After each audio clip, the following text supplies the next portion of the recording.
Let's start. We affirm contention 1 is collective action. Increased infrastructure spending would rebuild America's unions. Rule 15 writes that labor unions support increased infrastructure spending since they make gains for such investments. The president of the largest union, AFL-CIO, advocates for large public investments in infrastructure to be a priority. Prioritizing infrastructure spending would thus represent a policy victory for unions, which would improve perceptions of their efficacy. Givens 12 explains that the perceived efficacy of unions is one of the best predictors of people's willingness to join. Givens 14 thus finds that infrastructure projects boost the unionization rate by 73%. Unions allow workers to lobby for better wages. Walters 03 finds that unions raise wages of unionized workers by 20%. And because of the union threat effect, non-union workers get paid more because their employers try to forestall unionization. He thus finds that the impact of unions on non-union wages is the same as on union wages. Unions are key to addressing income inequality. Michel 12 finds that deunionization can explain a third of the wage inequality growth from 1973 to 2007.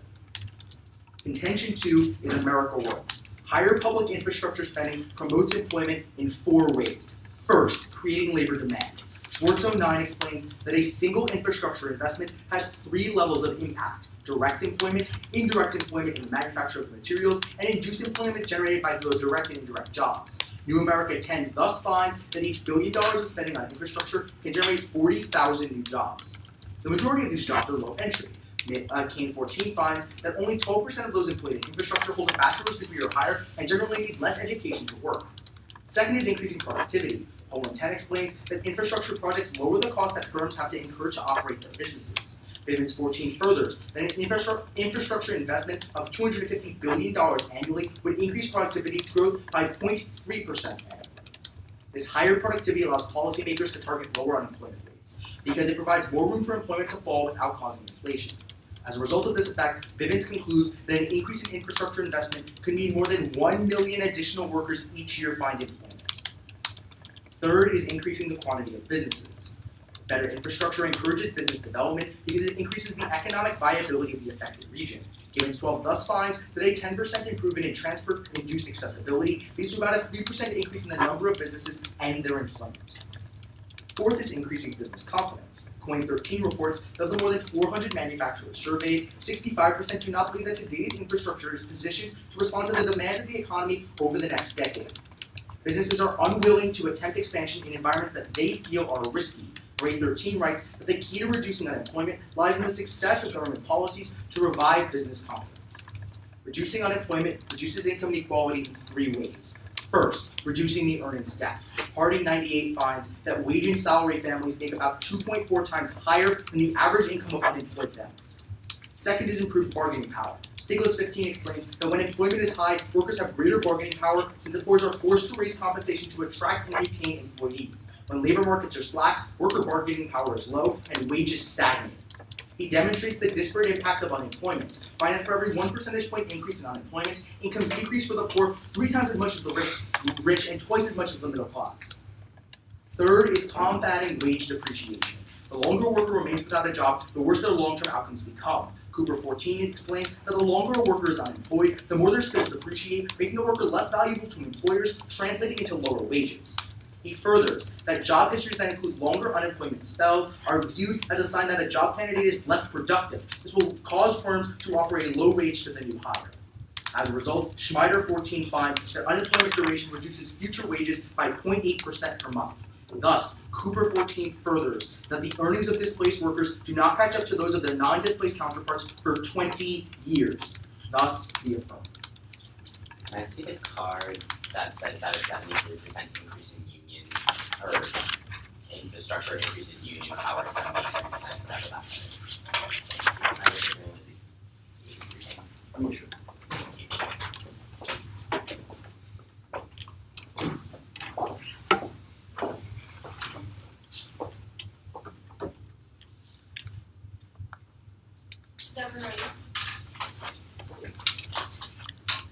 David and I negate resolve to alleviate income inequality in the United States. Increased spending on public infrastructure should be prioritized over increased spending on means-tested welfare programs. Contention 1, political pandering. Infrastructure spending is directed disproportionately towards rich communities, while poor neighborhoods are left dilapidated, underfunded, and isolated. This inequality is a result of political pandering. Politicians are incentivized to promote policies that benefit the rich because A, the rich are more likely to go out and vote, and B, the rich make donations to candidates. These two factors combined cause Larry Bartels of the Washington Post to conclude that the opinions of the rich are viewed as 15 times more important than the views of the poor. Thus, politicians will increase infrastructure spending in rich neighborhoods, but they have more to gain. Furthermore, even if money is originally slated to go to poor communities, local politicians decide how the money is ultimately allocated, making it easy for them to shift infrastructure funds towards richer communities after a policy is passed. That's why New York Assemblyman Bill DeJay found that public transportation money meant to be spent in upstate New York was instead directed towards New York City in order to retain the support of their special interest donors and groups. Erica Beale of the University of Minnesota corroborates this, writing that infrastructure is built almost exclusively in affluent communities and is absent in impoverished areas. Thus, infrastructure increases income inequality because the benefits solely go to the rich, as it's only built in a way that benefits them. For these two reasons, Stephen Ternofsky of the University of Washington found empirically that public infrastructure exacerbates income inequality. Contention 2, deconcentrating poverty. President Obama's 2017 budget plan proposes increasing spending on housing vouchers by $20 billion. However, prioritizing spending on infrastructure over spending on welfare would mean that this critical increase in voucher funds will not come to fruition. This is problematic, as housing vouchers provide assistance for very low-income families to move into better neighborhoods, pulling people out of concentrated poverty. Silva Mathema of the Poverty Research Action Council quantifies that more than half of the families that used the housing vouchers were able to move into neighborhoods of deconcentrated poverty. Michael Johnson of Carnegie Mellon furthers that even in the worst case scenario, housing vouchers can still decrease concentrated poverty 33%. This is key, as Patrick Sharkey of NYU finds that high poverty neighborhoods lack the political clout that affluent residents bring, and thus have not received consistent, sustained investments in schools, public safety, and housing. James Rosenbaum of Northwestern furthers that because neighborhoods of concentrated poverty don't attract businesses, these communities also become wastelands devoid of any jobs or economic opportunity.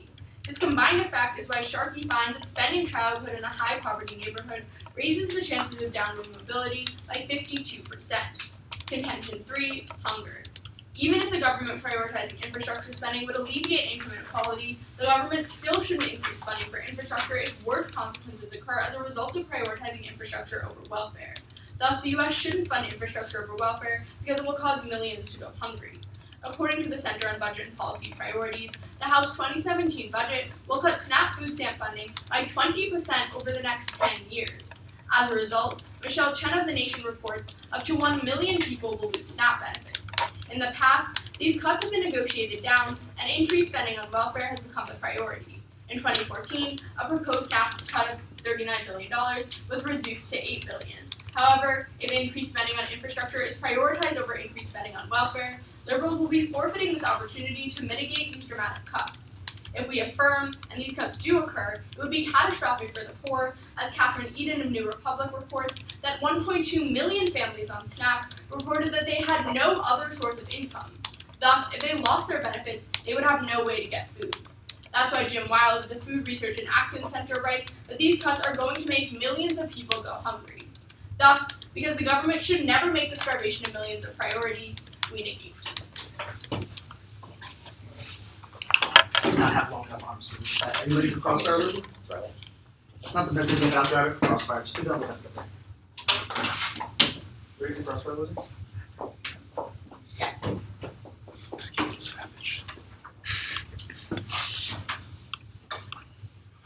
I'll put a timer. Okay, everyone ready? Well, I guess first question. Why can't we perm your third contention? Like about SNAP. Why can't we do both?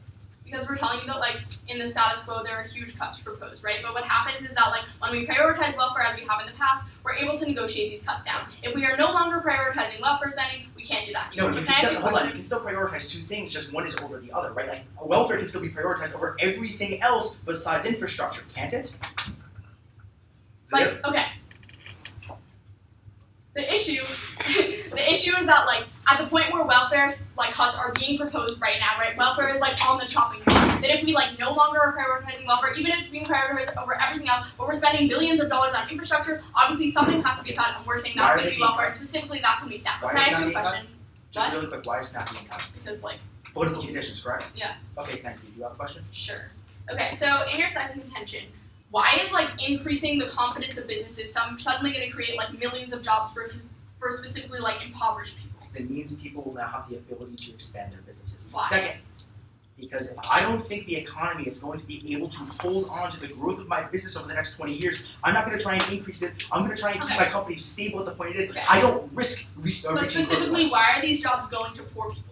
First, I would contend that doesn't matter because of our second impact of bargaining power, which explains that if we have more bargaining power by constricting the labor market, we create a system where everyone can bargain for higher wages. But if like most of the unemployed people are lower wage workers who can't get these like great new jobs that happen because like better businesses are like more confident, then like it's just like jobs are shifting from one group of people to the other, right? It's not like actually increasing Why unemployment. would you shift from jobs? They're going to increase in jobs. Because you're not telling me why these jobs are able to go to like low wage So workers who who do they don't go have the skills. So who do they go to? Like middle wage So workers or like high wage workers who already have jobs. So first, I would contend that like helping up the middle class is just as important as helping the poor in terms of income inequality. Because income inequality is the difference between every single income distribution, not just the bottom and top. Second, I would like to say that when those middle skilled workers leave their jobs, that position needs to be filled, which means that other workers, which means there's now another job opening in the other sector of the economy but that for lowers another minimum middle wage. skilled worker, right? So at the point where like Chances the are poorest you will- people are low skilled Like, workers, how are they getting these jobs? It's a cycle, right? Like, so if there's a middle skilled worker, he gets replaced by another middle skilled worker who happens to have a worse job, the jobs are continually worse down the line because they continue to want to move up in the economy, right? Which means eventually there's a low skilled job that the opens. people who need jobs the most are the low skilled workers and they can't get the job in the first place Yes, because they like they can't do the job, then like But like,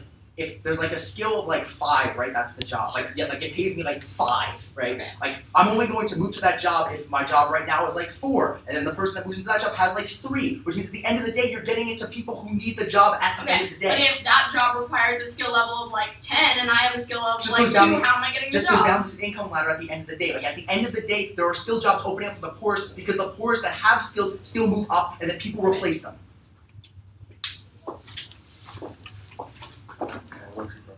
Yeah, just let me sit down.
Alright, let's take a minute, 10 years.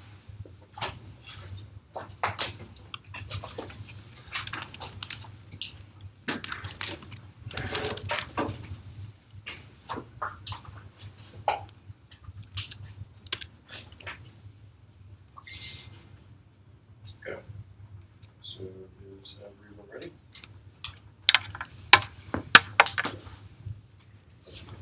Let's start with my opponent's first contention where they talk about political pandering. There are a lot of problems with this. The first, right, that we've had these political pandering problems for a very long time, and we still obviously see the positive employment impacts that we talk about in our case. So ultimately, that's not enough of a detriment to the growth in employment to be a net harm. But second, you can look to Kyle Peterson of Stanford in 2002, who tells you they can't, companies lobby because the key to their businesses is to provide to their customers, to increase access to the poor consumers that would otherwise stimulate business growth. More importantly, that means that if we access to infrastructure, that improves productivity and overall increases the overall amount of employment, and that links us overall into their case, which they don't have any impacts to.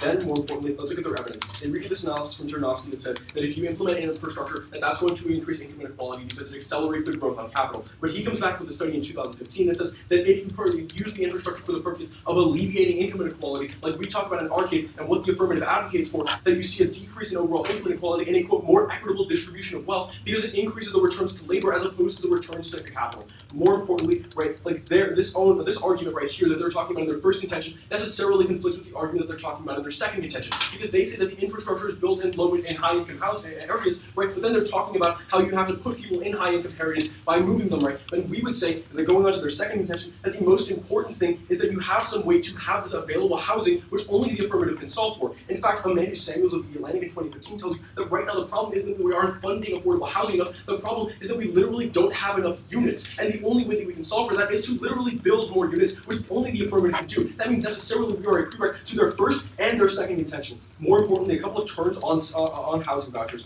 First, remember, Amanda Samuels tells you that it pushes the poor even further into poverty because the only people that accept housing choice vouchers right now are slumlords who live in Section 8 housing. At that point, they're only concentrating poverty more by expanding the program and pushing people into those over-concentrated neighborhoods. But more and more importantly, they're increasing the demand for housing, which by increasing the amount of spending on housing vouchers, right, which drives the prices up. But the problem is the people who are on the very brink of being able to access housing choice vouchers are going to be pushed way out of those neighborhoods, and that means that you literally only impact the people who are barely eligible for the program. We would say that you're harming the middle class, you turn the argument on face. But then, more importantly, you go into Leopold of the Urban Institute that tells you that right now only 28 of 100 families that that are eligible for affordable housing right now have the available units. That's the amount of supply that we have. Remember, we're the only team that can solve this problem. But then, let's go to my opponent's third contention, where they talk about decreasing hunger. There are a couple of problems. The first, right, is that the financing for these federal programs can get rejected by the states. In fact, Robert Pearl in the New York Times in 2015 tells you that 21 states rejected things like SNAP funding. That means that even if the federal government attempts to spend more money, that doesn't mean that it's going to be getting to the people who are currently losing the benefits in the first place. But then, more importantly, they tell you that because of job requirements, a significant portion of people literally aren't eligible for the program because you need to either work half-time, which means 20 hours a week, or you need to search for a job for 80 hours a month. What that means is that people that literally can't get jobs aren't going to have access to SNAP, and we're the only team that links into a creation of more overall jobs, which means that our case is a necessary prerequisite to their benefits. More importantly, you can turn the argument against them because Hayes 14 of the National News tells you that these people can't save assets over $2,000, which means that their stability in the long term is eroded by the fact that these asset caps prevent them from accumulating more wealth.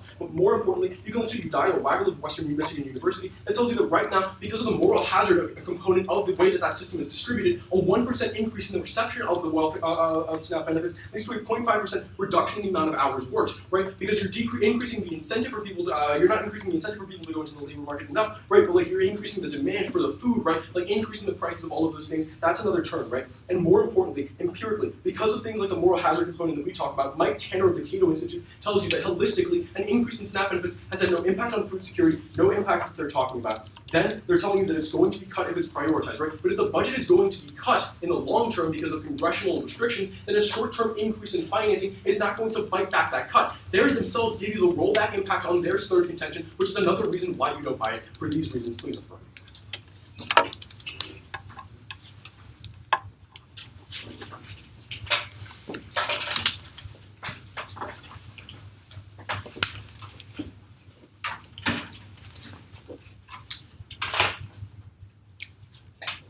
Let's see, are you ready?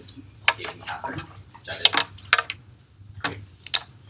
Starting at the top with the overview, hunger is the biggest impact in this round because it doesn't matter if we alleviate income inequality if there are millions of people who starve as a result. With that, let's look at my opponent's case. Their first contention talks about collective bargaining. A couple of problems. First of all, there warns that unions want to increase infrastructure spending, so if we increase infrastructure spending with the federal government, everyone's going to be like, great job, unions. The problem is, when we increase infrastructure spending and nobody's going to attribute that to the unions, that's all going to be attributed to the federal government. This makes literally no sense. If my opponents can give you one historical example of when we increased infrastructure spending and people said, oh, thank you, unions, for making them increase infrastructure spending, then they can get some access to this argument. However, that doesn't make any sense. You're not giving them that, number one. Number two, unions, their evidence says that a 73% increase in infrastructure means that we have 73% more unions. The problem is, the warrant for this is that they say when we have infrastructure projects, that increases construction unions. This makes a lot of sense. If we're creating more construction jobs, more people are going to join construction unions. So it doesn't fit in with the warrant that they have at all about strengthening all the unions in the economy. But third, even if you believe that we are strengthening unions, Demetrio Melhorn of the Daily Beast writes that unions no longer fight primarily for the working poor. Instead, they fight for middle-class professionals. Even if you buy this argument, they don't gain create any access. But fourth, they only help the people who already have jobs. So the poorest of the poor, the ones that we talk about in our case, who like the 1.2 million people who their only income comes from SNAP benefits, which they need for food, for those people, they will never benefit from helping the unions, and that's why we need to look to our impacts over theirs. Move on to their second contention where they talk about how America works.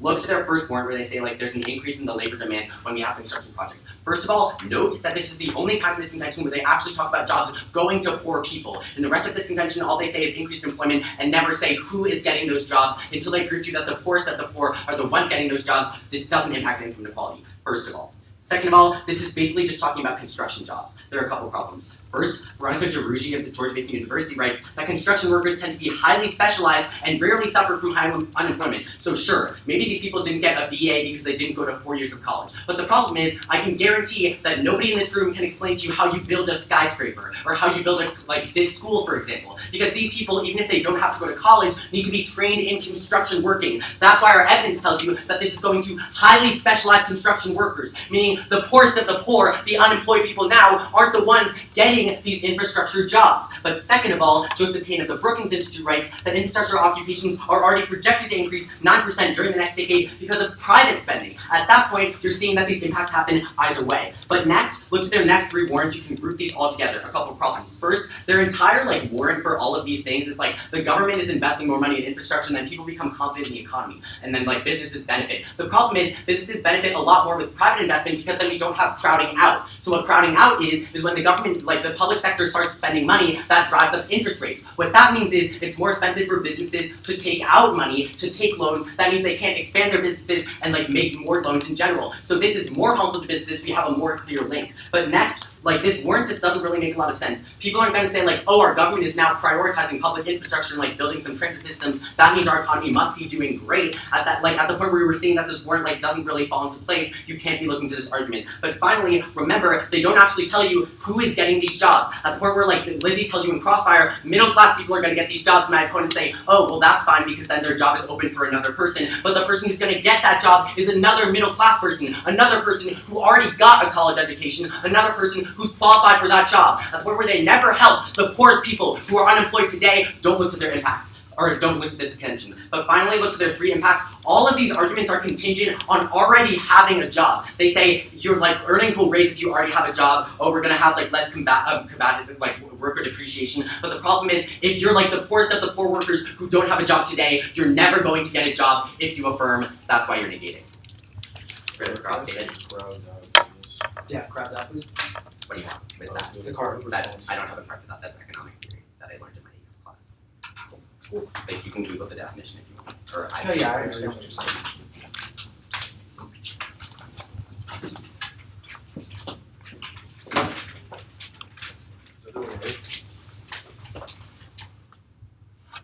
So, David, you tell me that an increase in public sector infrastructure spending crowds out the private sector. Mm-hmm. Do public sector infrastructure funds substitute for private sector funds? What do you mean? So, do they attempt to spend on the same projects? Maybe. I don't know. What do you think? Well, I would say probably they don't, right? I don't think private corporations, for example, are the ones that build That's highways. not the point of the argument. But your argument would. Wait, but do you know what crowding out is? I understand what crowding out is, right? Okay, so I crowding don't out think you do if you're talking about this. Crowding out in terms of economic theory happens when two things are relative substitutes. No, no. Yeah. Crowding out, no. What crowding out is if the government is buying bonds in order, we fund infrastructure through municipal bonds and stuff, right? Or through the discretionary budget. Okay, but mostly the biggest way you fund infrastructure is through municipal bonds. Liz, you can read that card if you need it in case. Yeah, the interest on the bonds, exactly. So when the government is buying more bonds, that means that the interest rate for bonds is going up because there's more demand for bonds. Wait, let me finish. So when the interest rate is going up, that means that it's more expensive for businesses to loan money because I'm assuming you know how interest works. What? The government doesn't buy the bonds, right? Yes, they private do. investors buy the bonds, and then the government pays them interest on those bonds. That's why the government pays for. Yeah, so the government released. Oh, sorry, I misexplained. The government releases treasuries. So then, when people buy those, that means that the interest rates are going up. So then, it's more expensive for businesses themselves to release bonds in their company or stocks in their company because interest rates are higher. So what that means is businesses are disincentivized from investing. But can I ask you a question? You've been on this for a minute and a half. So how much? You just asked me a question, so I'm going to ask you a question. So okay, so why in terms of your last three warrants for jobs? Are what's the warrant for these? You're basically saying businesses are more confident in our economy when we build infrastructure. So the Right. arguments are essentially right. right? Businesses become more likely to invest in a growing economy, right? Because a rising tide necessarily means that companies that invest in that rising tide get a portion So of the how does prize. this help the poor? So it helps the poor in a couple of ways, right? So like the first way is by freeing up jobs and allowing for the labor market to become more constricted because the demand for jobs increases, right? Okay, so when the demand for jobs increases and the supply decreases, that pushes up the prices, which affects every single worker in the labor force. I mean, yeah, but what about the workers who aren't in the labor force? Okay, so the workers who aren't in the labor force are the ones who go from unemployed to employed, right? Like that's the evidence that, no, that's the Hegel evidence that we give you that says. Right, but so you're saying like when we have like a middle class job, let's say, and then that person gets a new job at another business, that job is going to be filled, right? Well, no, there's an opening in that job, right? Right. So somebody who is looking for So that job can is get probably a going job. to be filled by another middle class person who had like Yeah. a similar education, So I would right? say two things happen, right? So like people at the top of the income distribution lose money, right? Because there's more Wait, bargaining what? power. No. If you're saying that businesses are investing more to like make a profit or businesses are expanding, I would say the owners of those businesses profit the most. The rich The ones- owners of no, those no, no, businesses are the ones who are going to profit So the they most. lose because of the bargaining power that happens when like every business is trying to compete with each other, right? So those businesses are competing for those same workers. Those workers are more and more pricey, and the businesses lose a little bit more money each time. Where do you want to go? I'm going next time. Totally disaster. So like the couple of defense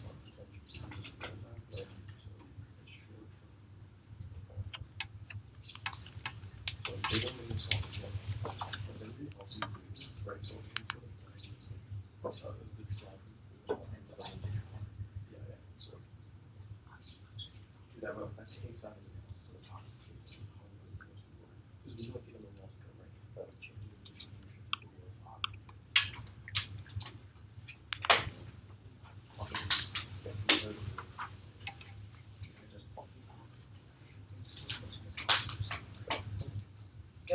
Yeah, we've got 15 seconds.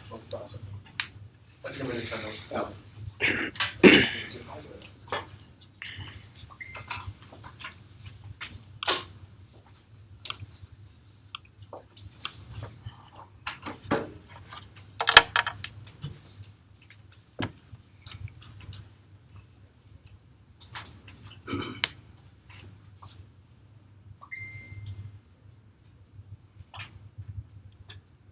Okay, so order of this summary.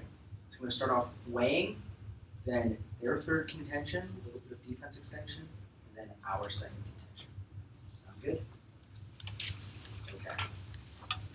Start off on weighing. He tells you hunger and poverty are the most important facts of this round. 2 cards. First, Gould, who explains that overall, the driving force behind creating poverty in this country is growing income inequality because the capital gains of the top 1% continually make it so the poor's money that they have is worth less. At that point, we are the ones who link into poverty the best by impacting to income inequality. Second, Blanks of Butcher explains that even if we removed all poverty within the entire United States, you would only decrease income inequality by 3.7%, which means they don't meet their burden of the resolution because poverty is the most important thing. It's moving between every sector of the economy. It's making sure the middle class moves to the upper class. It's making sure to make sure the upper class moves down. It's making sure the lower class can move up. At that point, we still access our impacts. Now go to their third contention. Remember that David tells you that they can see themselves that's getting cut because of political conditions, which means that in the long term, even if we short-term increase infrastructure spending, we just cut it back in the long term. Their impact is only short-term at best, while we create a long-term increase in jobs. Now let's go to our second contention about jobs. First, he tells you that the first one is our only link to where jobs go to the poor. Recognize, I already told you the jobs don't need to go to the poor. As long as they go to the middle class, we still gain our impact. And even if the middle class takes the job, the poor can still get the jobs through the analogy I gave you in first crossfire. Then they tell you that construction jobs are highly specialized. That's fine, because induced jobs and indirect jobs are not construction jobs, which means that we still access the benefits. That doesn't impact to the first warrant. Then they tell us that Brookings were already increasing infrastructure spending. So what? Increase it more. That's fine. It's a scalar impact. Now let's go to the second thing. And he really mishandles productivity because it has nothing to do with businesses. It has nothing to do with business concepts. What productivity is that when we increase the ability for people and businesses to access the economy and make it so productivity and they're able to more easily move goods, we increase the overall productivity of the economy, which makes room for 1 million more jobs every single year. That's a long-term impact. Now, they also say investment, they never prove that private investment to public investment is a 1-to-1 ratio, so there's no net impact. Now let's go to the impact analysis. Bargaining power affects literally everyone in the workforce, because when you decrease unemployment, it makes it so literally everyone has the capability to bargain to the top 1% for higher wages, which means that overall you take money away from the top, give it to the bottom, give it to the middle, you can't decrease income inequality more than they ever can. For these reasons, please reflect. Okay, we're gonna run some.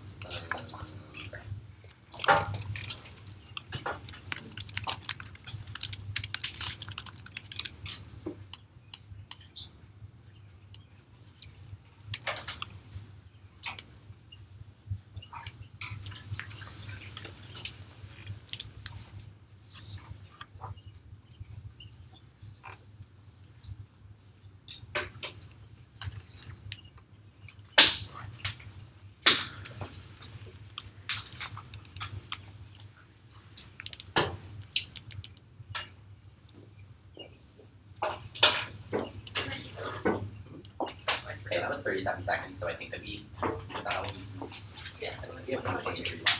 Yeah. Extra, so yes.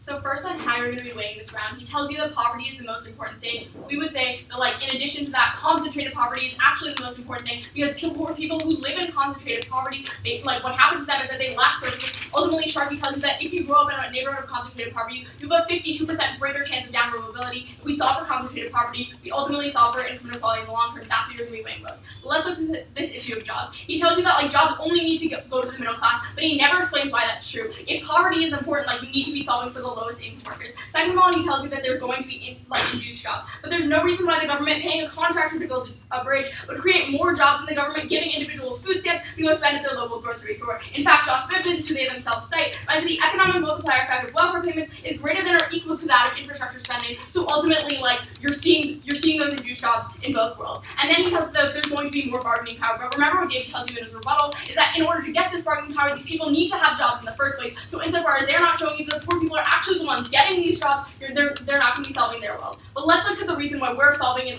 the common world, and that's on this issue of housing, right? They tell you that there aren't enough housing units, but the issue with this is that he's talking about, like, housing projects. What we're talking about is housing vouchers, which give you money to go out and buy, like, whatever houses that currently exist. That doesn't require, like, more units to be built. And then second of all, he tells you that, like, it just pushes people into concentrated poverty. What we read you in case is that empirically, Mathema finds that over half of the people who get housing vouchers are pushed out of concentrated poverty. So maybe some people are pushed into further concentrated poverty, the majority aren't. And then he tells that, like, the demand for housing means that prices go up. Even if prices go up a little, we still outweigh because we're pulling people out of concentrated poverty, which is the biggest link into income inequality. We tell you currently, Obama is proposing $20 billion to improve housing vouchers. That's really important because that's the key to expanding vouchers in order to give more people vouchers, in order to allow them to get pulled out of poverty. Johnson tells you that even in the worst case scenario, housing vouchers decrease concentrated poverty by 33%. That's crucial because concentrated poverty means people lack services like education and public safety. Sharkey tells you that means you're 52% more likely to go down really mobile, and that's why you're engaged.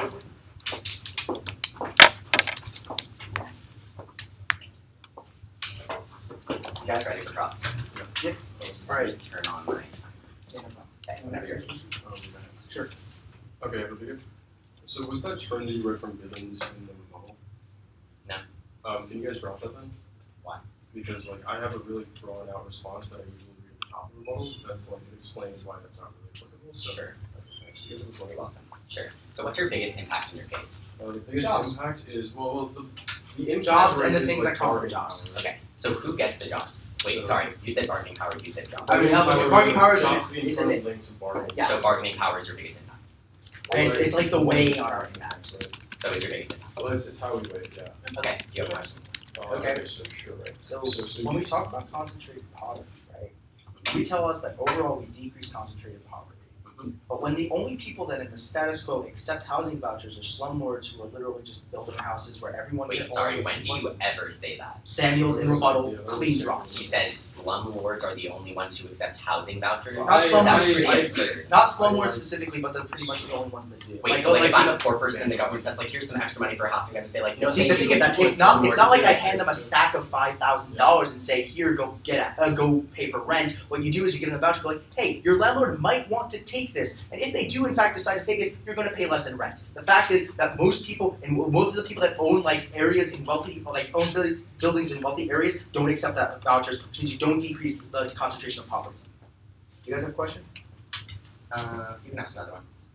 Okay, so then you guys say that there's a $20 billion bill to expand the usage of this program, right? Yeah. So essentially, doesn't that make your entire argument on the need for funding? Hasn't been passed yet, though. So you can So just we're- add- Wait, so like the No, no, way no, that what like we're the saying- budget works, but is that like Obama proposes a bill and Congress proposes a bill, and they say like these are the voucher, this is the budget that should happen, and then they like negotiate it out. We're saying Obama has proposed increasing vouchers by $20 billion. If we prioritize welfare, like we're more likely to see like more of that be passed or like all of it be passed. Okay, so I can have I ask a you a question. question? Well, you just asked one, so can I ask one? Sure. Okay, so why, like you say like, oh, if these jobs are only going to the middle class, that's good. So why is that better than jobs going to the Listen, poor? one, first I tell you that poverty is not the root cause of income inequality, as we tell you that at the end of the day, even if you took every single person in the United States out of poverty, you'd only decrease income inequality by 3.7%. The reason is that the vast majority of people that are affecting income inequality are within the middle class and are above poverty. And the reason why, like, it's just on scope, it's more people we affect. And income inequality isn't just we take the bottom 1%, the top 1%, compare them, it's we compare every single quintile within the income distribution. But alleviating income inequality, couldn't that just mean shrinking the income gap, like making the poorest person in our society a little bit richer? That's alleviating Doesn't have the same inequality. impact. I'd say, Like, I'd say that the easiest way to do that, right, is to go from being unemployed to employed. Yeah, That's absolutely. absolutely the case. Okay, so you're saying that like the biggest impact to income inequality is going from unemployed to employed. Well, No, just bargaining saying- power is also as large, like it's two No, impacts, right? well, those are like different things. Like what David is saying is that if you go from unemployed to employed, that's like really important That's for the, alleviating. that's the biggest one on like the bottom half of the income distribution. Sure. The biggest one on the top half of the income distribution is Sure. bargaining power. We use the last 5 seconds. Just extend Samuels, extend the back. Without the right. Is everyone ready? They go really hard for housing vouchers, but they drop literally every turn. And they moreover drop the prerequisite we put on their argument by saying that the present lack of available affordable housing is a reason why you vote aye. Don't let them come up here and extend that argument without literally touching it. That in and of itself should be an a priori reason to vote for us. More importantly, they drop the fact that their expansion of housing vouchers simply hurts the people on the brink who don't receive who don't qualify for the housing vouchers because it pushes the price of housing up in those places. Moreover, they drop that it concentrates poverty. But moreover, right, the only impact that they give you in their case, right, is an increase in mobility. And in the context of income inequality, right, there is a distribution of income. And their impact to mobility is not something that you prefer to the shape of the distribution, because they're only describing the probability that you go from one point in the distribution to another. We fundamentally change the distribution of assets from the 1% to the bottom of the income distribution by increasing the bargaining power and by raising the cost for those people to employ workers. With that being said, the very easy reason to vote for us is because of the induced and indirect employment, right? So they never cleanly respond to this literally at all in the round. And that's the easiest place for you to vote because we give you the evidence that says that 40,000 new jobs will be created simply as a result of investing in infrastructure. But moreover, that necessarily, the productivity gains only happen when you affirm because their analysis literally doesn't increase productivity, it only increases demand, right? But like we tell you moreover, that because of that increase in productivity, the government can target 1 million more jobs each year. Now, this is a really easy way to weigh the round, right? The people at the bottom of the income distribution, the people who are literally unemployed, go from employed to employed because of the shift in the way the labor market works. The second way that you weigh is the Stiglitz evidence, right? That an decrease in unemployment disproportionately benefits the poor because it means that high earners have to pay significantly more for their low earners. That's the biggest impact on inequality. And then the key, final piece that Casper extends is the Elsie Gould evidence that tells you that the key determinant of poverty in the United States is income inequality. So if they try to link it to poverty or anything else, we still win on that. For these reasons, please.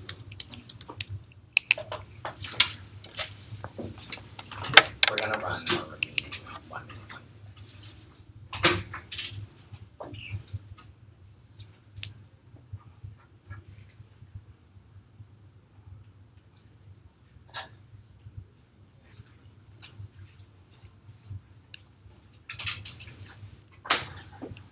seconds.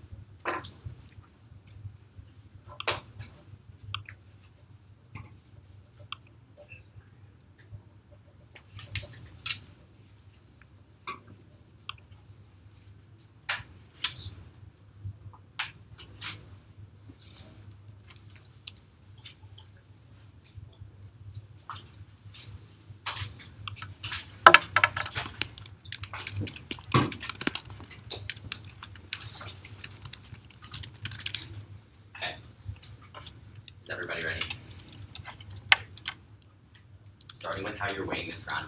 Remember what Lizzie tells you at the top of her summary when she says that according to Sharkey, the root cause of income inequality is concentrated poverty. This is really critical because at the point where they tell you like, oh, if we like pulled every person out of poverty, then that would mean that we're not even decreasing income inequality that much. We're not talking about poverty in general, we're talking about specifically concentrated poverty. This is specifically so much worse because they're 52% more likely to move downward, to have downward mobility than a normal person living in poverty, number one. And number two, where we tell you that they lack services. So like they don't have schools or good houses or good jobs in these neighborhoods whatsoever. If we deconcentrate poverty, that's the single most important thing in this round. Look to the only piece of offense basically that they extend into their final focus, which is like more people get jobs. Remember, they never proved to you that the poorest people are the ones getting these jobs. This is so important because despite what my opponents try and tell you that like the middle class people getting jobs is better for alleviating income inequality, the best thing for our federal government to do will always be to pull people out of poverty. Because remember, the resolution is asking us if what the government should do with the goal of alleviating income inequality. Even if they fail to achieve that goal, the government still should prioritize welfare because it's better for the people in general. Pulling people out of poverty will always be better than helping the middle class. That's why you're looking to us. Here's how we link into concentrated poverty through housing vouchers. David extends two responses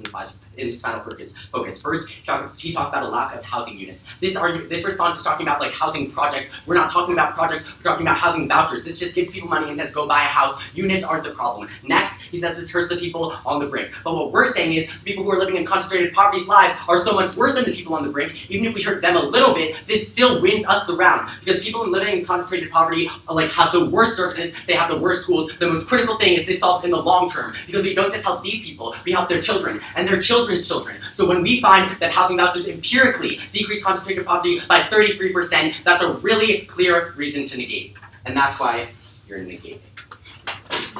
Good.